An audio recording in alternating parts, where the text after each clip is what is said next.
This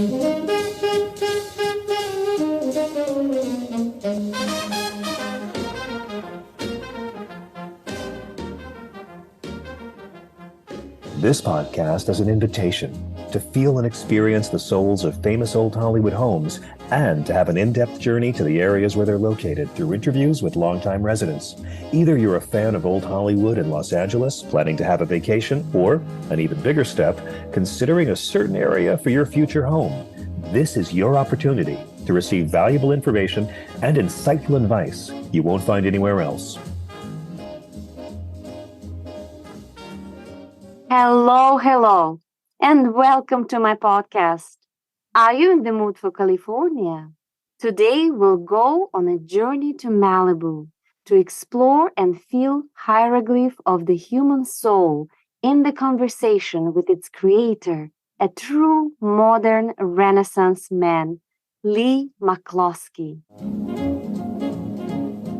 So maybe it's in my blood, because I just felt, especially when I came back from New York after studying acting at Juilliard, I thought I have to be able to not simply have a life devoted to acting or this or that or art. I needed to have the interchange of ideas. And so I would have to say I have created the conditions where I import the the conversation, and it's been remarkable over the years. And as a matter of fact, I think everything that I have done privately in terms of my art, in terms of my writing, is directly related to this desire to say, at least here, at least amongst ourselves, let us honor the things that inspire us and let us learn to say yes rather than yikes all the time.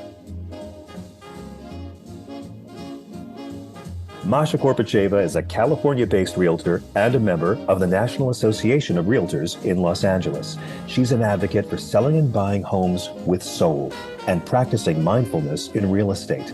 With master's degrees in spiritual psychology and linguistics, Masha brings all of her skills to work with her clients. An intuit and empath, she has touched many lives with her outstanding ability to see beyond the visible and helping to come to better understanding of issues and their resolutions.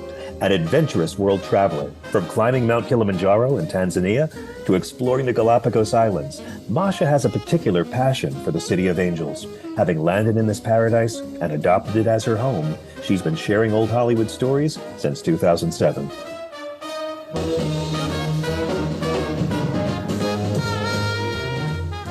In the mood for California, feel the soul of old Hollywood.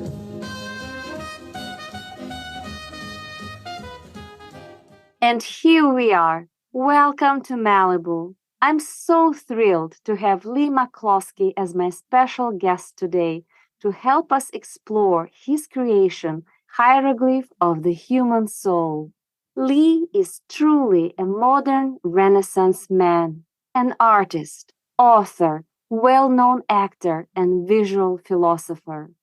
His highly creative life has been devoted to exploring the symbolical, archetypal, and hidden aspects of the psyche and inner self through his art, scholarship, books, and experiences as a professional actor for many years. He has hosted twice-weekly philosophical discussion groups in his home, Olandar, for over 40 years. His deep knowledge ranges from arcane wisdom, religion, depth psychology, and quantum physics to the mythic imagination, theater, and the creation of art. He is the founder of Olandar Foundation for Emerging Renaissance, OFAR, and gives regular tours of his art and home, Olandar. Leigh's art toured with the Rolling Stones, a Bigger Bang tour, and graced the much-heralded album Cosmogramma by Flying Lotus. He lectures both nationally and internationally and has given numerous talks and presentations of his art, wisdom, and visual philosophy. Many are available on YouTube. Leigh has contributed numerous essays on topics ranging from William Blake and the heroic imagination, the archetypal tarot and the Kabbalah, to Jacob Boehme and theosophical thought. He has written, illustrated, and published 7 books, including his masterpiece of art and writing, Tarot Revisioned.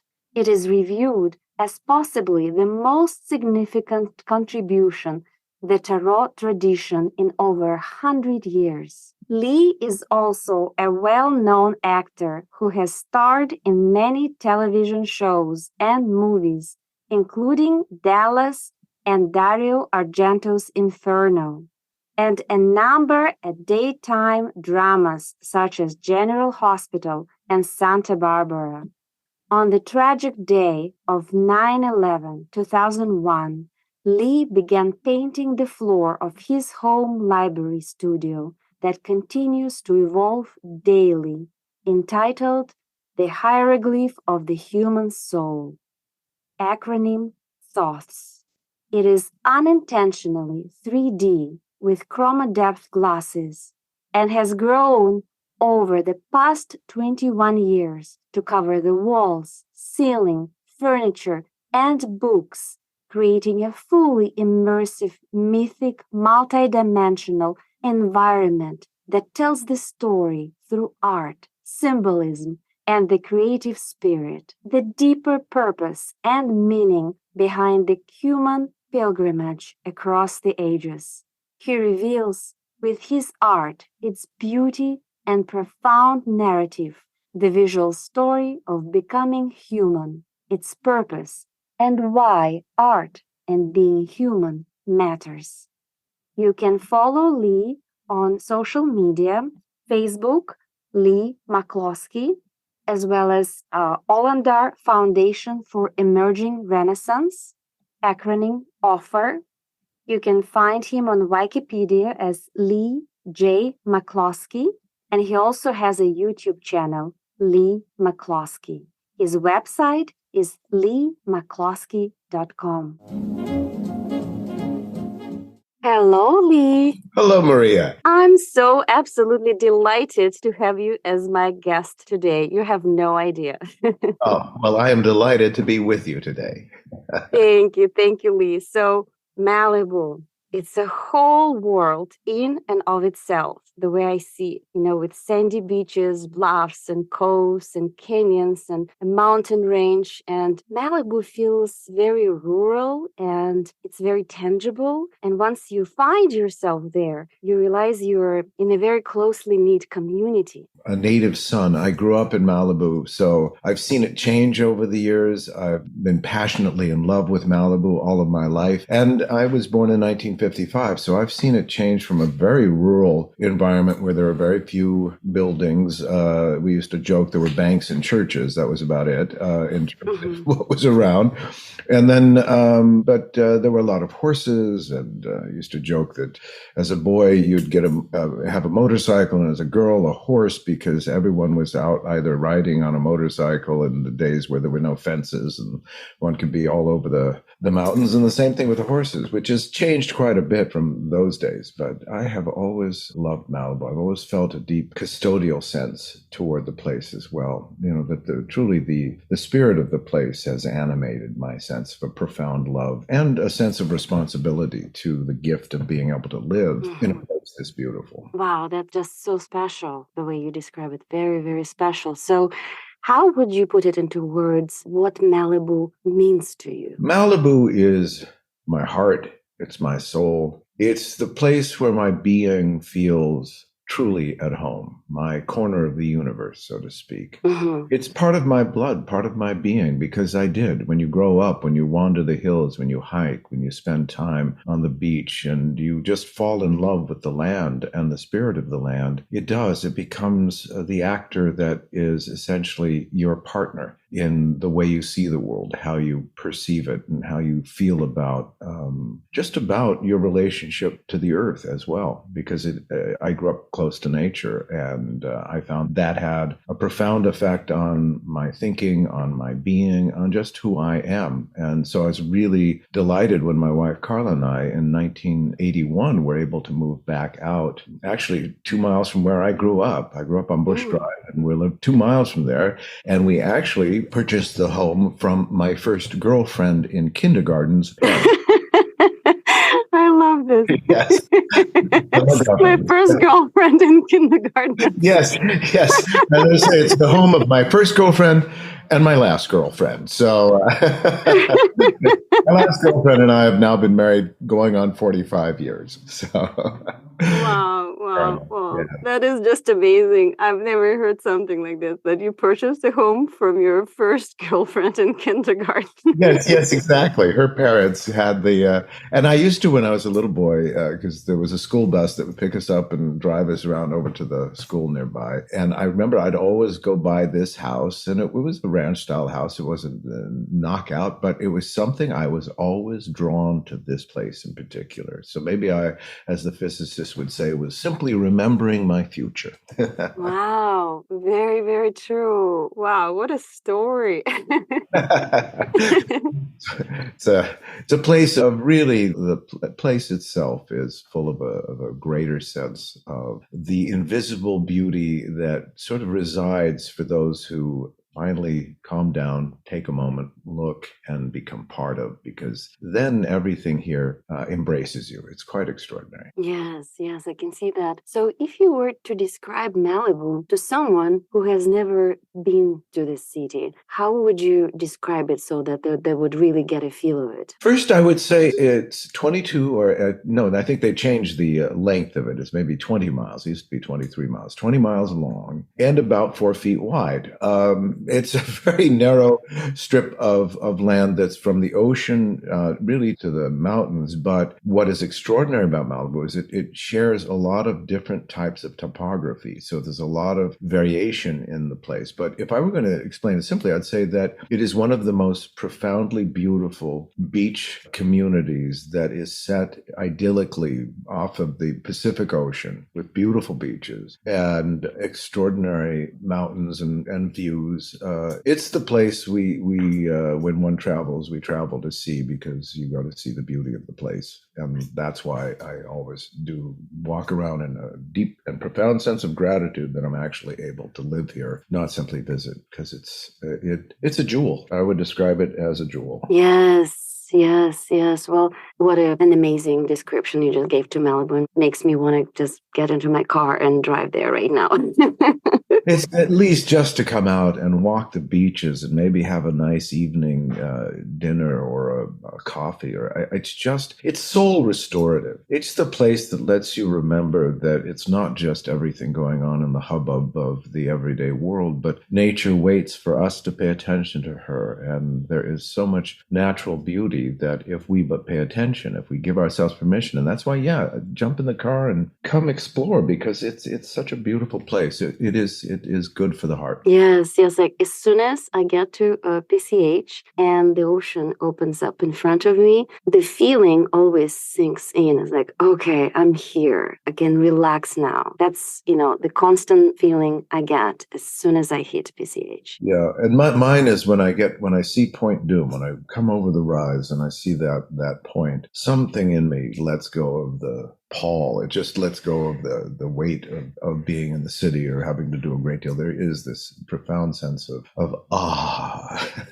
Right. So how would you describe the quality of your life in Malibu? Because it is pretty remote, so you're quite far from the city. So what is it actually like living in Malibu? So how does it affect the quality of your life? One of the things that I have always done ever since we moved here was that I realized that in Malibu, and to a great degree Los Angeles, as opposed to a place like New York, you have to be self-cultivating. You have to, if you're going to have interesting conversations, you have to create the situation where you can have them, because they don't necessarily arise spontaneously. People are too busy doing too many things all at the same time. So one has to cultivate, at least here I'll honor that I need to engage and ask and talk about these things. So I open my home to twice weekly weekly discussion groups 41 years ago, and really had this invitation. I call it the invitation to the curious. If you're interested in the inheritance of who and what we are as human and want to read some interesting books, materials. I mean, I've spent all these years with Western inner tradition and Eastern philosophy and religion and mysticism and all these different conversations. So we even had a 25-year theosophy study group here. And to balance that, I was looking into Jung and alchemy and all these fascinating subjects that I realized that if I was going to talk about them, I had to create the conditions where those that, like myself, who might be interested would want to make the effort and come out. And they have over the years. And then Carla and I also opened our home for more public events, and we started having presenters, documentarians, and dances. We even had the Dalai Lama's monks do chanting and did a ceremony here. So it's really, I would say that how I dealt with the rural and remote nature of Malibu was that I created, and I'm realizing that part of the impression I was given was that when I grew up, where I grew up on Bush Drive, my father was one of the founders of the Malibu Art Association. And he was a remarkable painter himself. And he really felt and really sort of impressed upon me that if you're going to hold to the conversations that inspire you, you have to create the conditions where you can host these things, because people want to talk about these things. They just don't know where. And so I grew up around, I didn't appreciate it when I was a little kid as much as I do now, but that sense of very interesting people, musicians and thinkers and writers and painters and doctors. And just, again, they were drawn to my parents' place for that conversation. So maybe it's in my blood, because I just felt, especially when I came back from New York after studying acting at Juilliard, I thought I have to be able to not simply have a life devoted to acting or this or that or art. I needed to have the interchange of ideas. And so I would have to say I have created the conditions where I import the the conversation, and it's been remarkable over the years. And as a matter of fact, I think everything that I have done privately in terms of my art, in terms of my writing, is directly related to this desire to say, at least here, at least amongst ourselves, let us honor the things that inspire us, and let us learn to say yes rather than yikes all the time. Mm-hmm. Mm-hmm. Wow. Well, Leigh, I must say that this is just admirable. And I'm in absolute awe of the world that you and Carla created together at your home, because I've been to several events that you put together. And the fact that you actually knew it deep inside of you, that the world that you live in is self-cultivating, that it doesn't matter where you are, but you can, build it from scratch, no matter where you are located, how far you are from civilization or anything. And then you knew that having, this idea exchanging conversations and discussing something in depth, to have some meaningful, meetings, and it's just incredible. And I love how you said that it is an invitation to the curious. Yeah. That you opened up your home to, and you did it 40 years ago.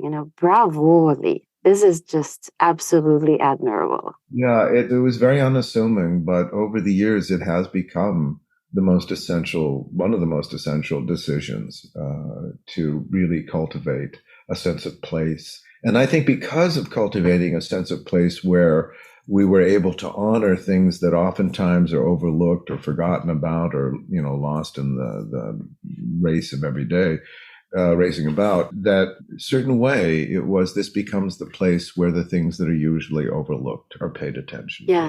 Yes, I can see that.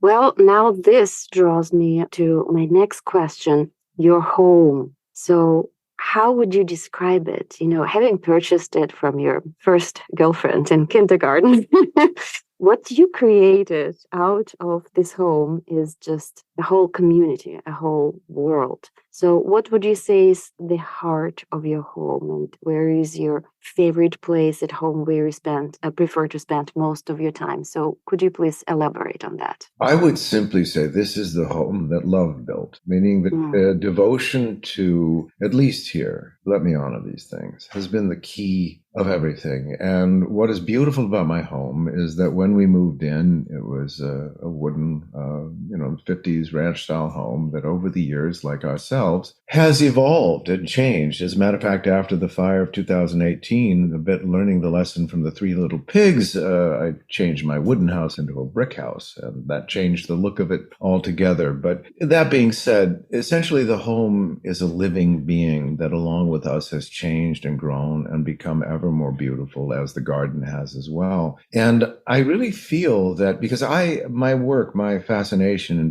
both as an actor and as an artist and as a philosopher was this sense of how do we tell a story that we can live with? How do we incorporate our myths in a way that aren't just the study of something, but actually allow us to be inspired by these qualities?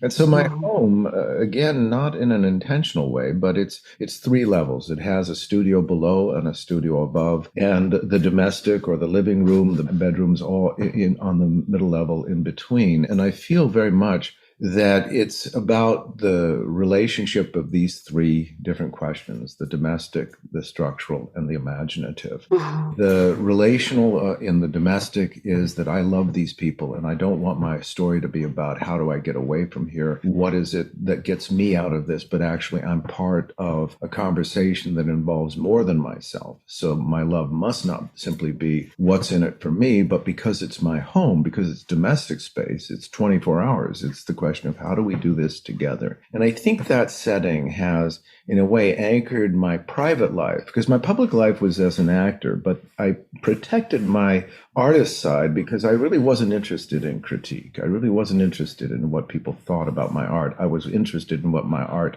made them think. I wanted to have a conversation, not a critique. So as that became more and more my operating story, what became I would almost say my relationship, because I spent 17 years revisioning as an artist the major arcana of the tarot, and actually created a work that was reviewed as possibly the most significant contribution in over 100 years to the tradition. It was very lauded, and but it came again from love. It didn't come from saying, I know these things that you don't, but rather like an actor taking on a role.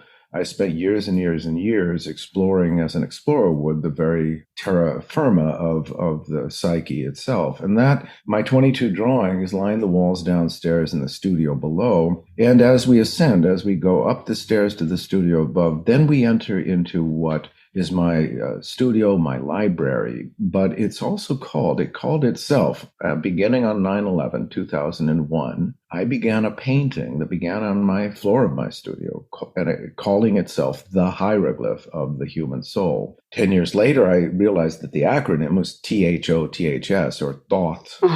Very fascinating for anyone that knows about Thoth or Christ Hermes. A lot of these fascinating sort of mythological revelations that came in. But I also realized that because I was using paint in my own home, and I was following or beginning to follow a story that started by saying the last flood was water. This flood is information.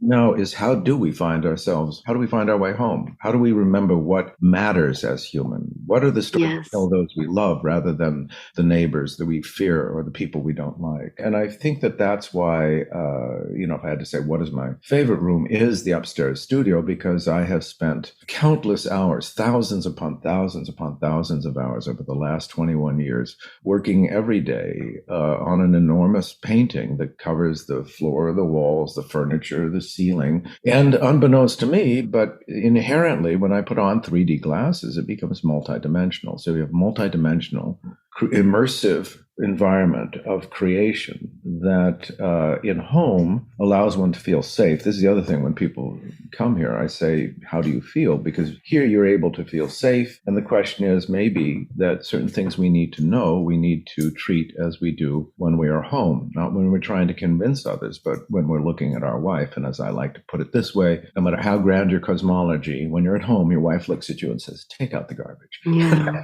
Yes. Kind of, Yes. that's where we're at in terms of consciousness and all these grand conceits. It's take out the garbage, stop trying to convince the neighbor, and tell the people you love why it matters. And you'll start to grow a garden. I did not intend for the garden I've grown to become what it has, but it is truly remarkable in the sense that it was completely unexpected. And its revelation is that it is actually saying that maybe the last key to our human question is intimacy. How do we know ourselves? How do we find a way home? How do we recognize that we're the outcome of a great question of what does it mean to be human? And if we are, then we can look at the library and realize that we're part of a conversation that has never been a way of figuring how to get out of things, but in spite of not being able to get out of things, transforming them into something that is beautiful, in a sense, taking our anxiety and turning it into the blues, or taking our sorrows and turning it into art or music or dance, or the willingness to love in spite of all the reasons not to. I just find us a much more heroic group if we look at ourselves just a bit more differently. Yes, yes. Well, Leigh, this kind of a cosmic angst in a way of us trying to get to our home, to find it, this longing that, some of us feel very, very strongly. You're actually, I would say, the first person who was able to create it visually. Because I must say, this hieroglyph of the human soul that you envisioned and brought into life. It is one of Malibu landmarks, truly, but it is also a way for a human being to walk into something and see with their eyes what it is like to have come home.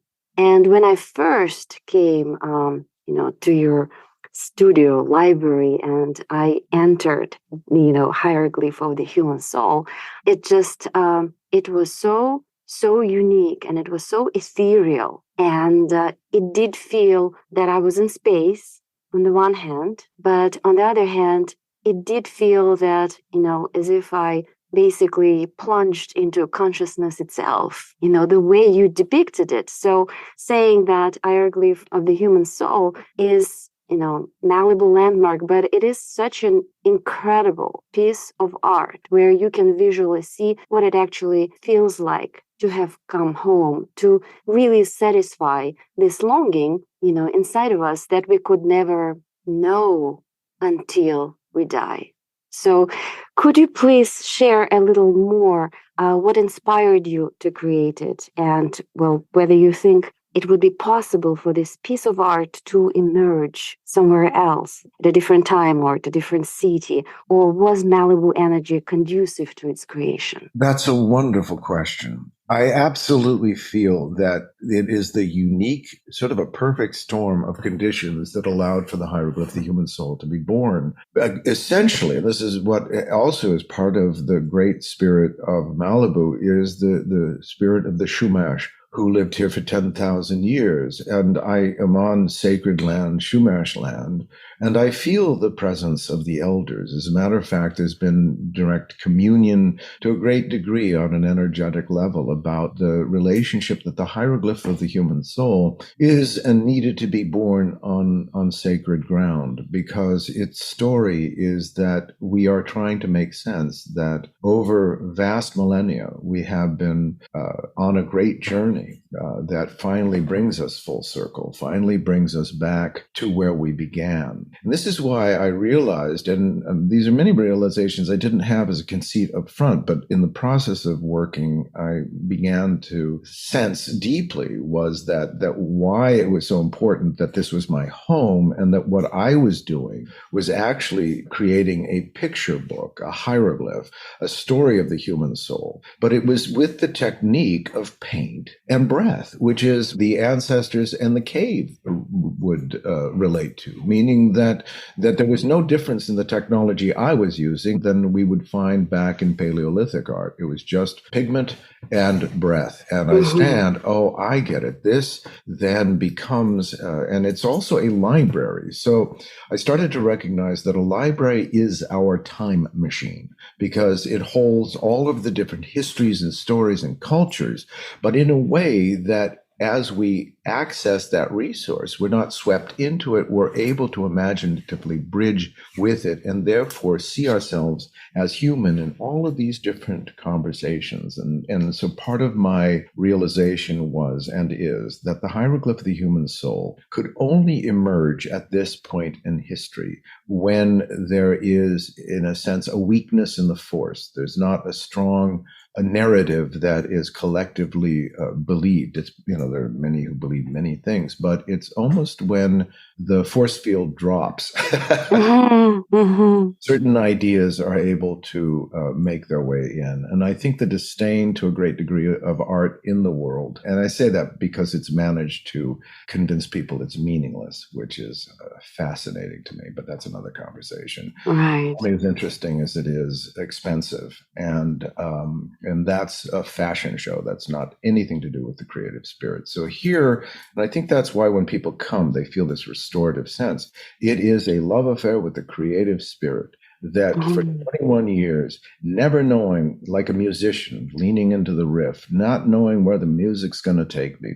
But as I follow this music, the story becomes ever more beautiful and ever more reassuring that we are the technology, that we are the outcome, that we are encoded with all of these qualities, and that what we need to do is discover the appropriate location. And that's why my home is so important. We don't think about it. But if you're talking in institutions, space or religious space, or you are going to essentially be speaking in that gravity field. And so this created an opportunity to work privately, to work passionately, and to tell people like yourself that do find their way here, if you want to know who you are, you're the ones that showed up because you followed your curiosity and said, I'm willing to make an effort, not because somebody's telling me I have to, but because something in me says, I think I must. And that to me is a sign of a maturing psyche that says, maybe, just maybe, I'm ready to finally live within myself and to understand that I am holographic, that I am whole and holy,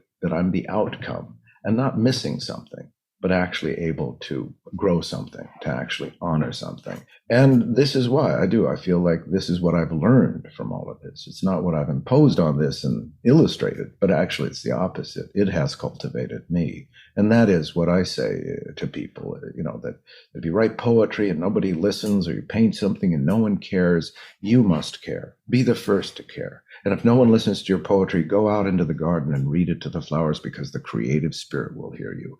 And this is essential to me. We must honor not what is seen. And this is why it's my home as well. It's that sense. He did this privately. He didn't do it to convince somebody else. He said, at least here, I will honor these things. And that's what I really like now at my advanced age. I can look at my life as a mosaic that said, you need to, if you honor what you love will honor you. Wow. This is just so profoundly. And I must say that you really brought me to tears with what you just shared. And it's very touching and it's very monumental. And your love affair with the creative spirit, as you described it. And when you were just doing it just for the sake of doing it, just because, you couldn't help. Yeah. And as I say, don't do it because you should, do it because you can. Yeah, yes.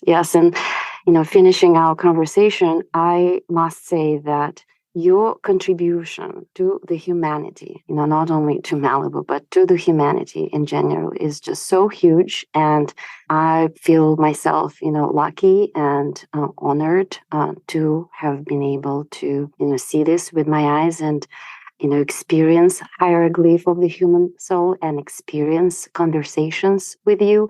And I really hope that, the listeners of this episode will feel also, drawn to come and experience it for themselves, or if, they live not in the United States or not in California. So maybe try to create something of their own, using what we discussed and what you created as an inspiration. Leigh. Fabulous. Well, bless you and thank you, Maria.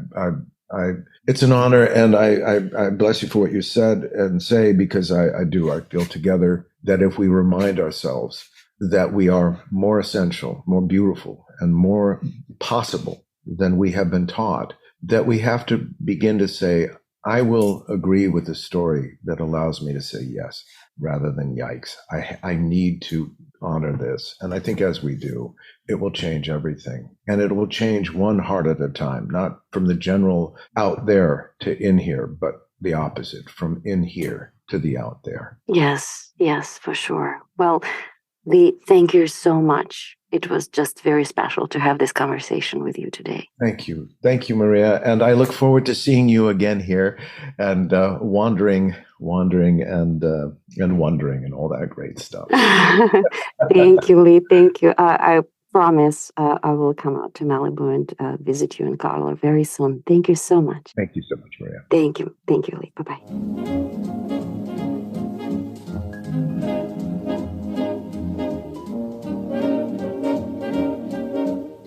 I hope you enjoyed experiencing Hieroglyph of the Human Soul, a mythic painting, which to me is a depiction of the field of consciousness, so masterfully brought to life by incredible Leigh McCloskey.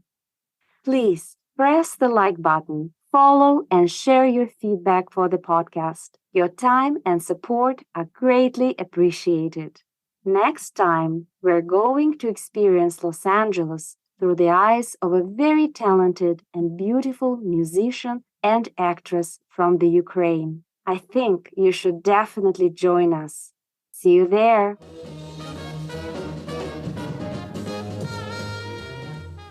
In the mood for California, feel the soul of Old Hollywood.